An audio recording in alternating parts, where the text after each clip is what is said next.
let's get one thing straight. If you're calling Black South Africans from the Eastern Cape economic migrants for coming to Cape Town, then you're not just wrong, but you are actually exposing exactly who you are. And I say this with my full chest.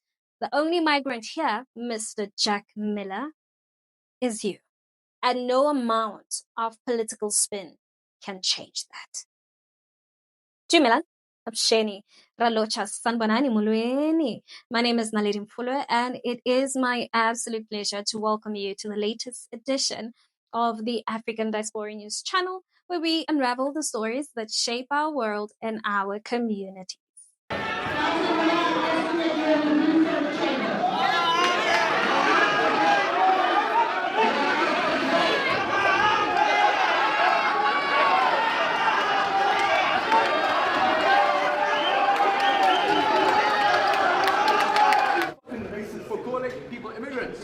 It appears that certain members of the council had an issue with me stating the fact that in the last 10 years we've had economic migrants coming from the Eastern Cape and other parts of Africa into Cape Town to such an extent that where our previous migrant population was 285,000 living in informal settlements, today, 10 years later, that number is over 1.5 million.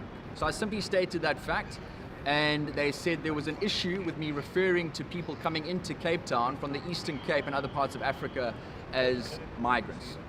I think it's absurd. I think that the city of Cape Town have shown themselves to be weak and to succumb to pressure that they receive from those councillors.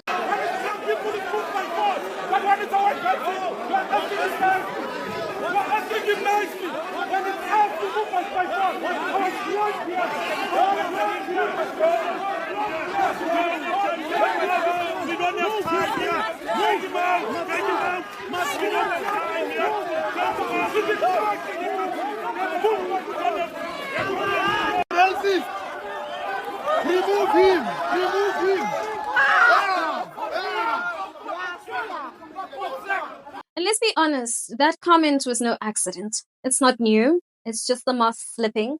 Again, I'm not shocked, honestly, because we know what the Cape South movement has always stood for. It's not just about sections, but it's about exclusion.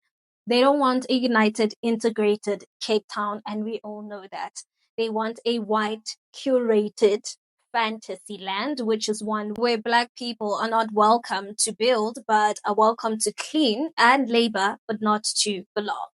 And they frame themselves as freedom fighters, but their version of freedom is built on erasure, which is erasing Black presence, erasing history, and erasing justice.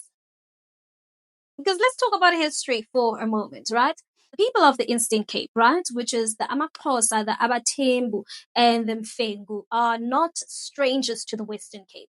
In fact, they were forcibly displaced through racist policies like the Labour Preference Act, which was designed to keep the so-called Bantu, which is Black people, out of Cape Town. And that was a system that was created to protect white dominance and exploit colored labor under apartheid system. And that same system is what Cape South is trying to repackage with a smile and a flag. And while I'll never stop holding the likes of Jack Miller accountable, we also have to talk about our own.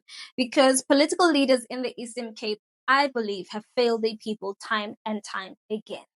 They allowed poverty, unemployment, and poor services to push our brothers and sisters into overcrowded urban areas where they are now criminalized for trying to survive. So yes, let's drag Miller for the filth, I agree, but let's also demand better from the people who were supposed to protect us from this very exploitation. So to Jack Miller and everyone who thinks like him, South Africa is not your private estate. You don't get to redraw borders in your mind just because you don't like who lives next door. Cape Town is not your clubhouse. It is our land, true, reclaimed, resisted, and rebuilt by every South African who refused to be erased. So when you call us, right, as economic migrants, understand this. We are not guests here. We are the foundation. And you, sir, are long overdue for an identity. Let's continue the conversation in the comment section. I'd really like to hear what your thoughts are on this. And while you're at it, don't forget to give this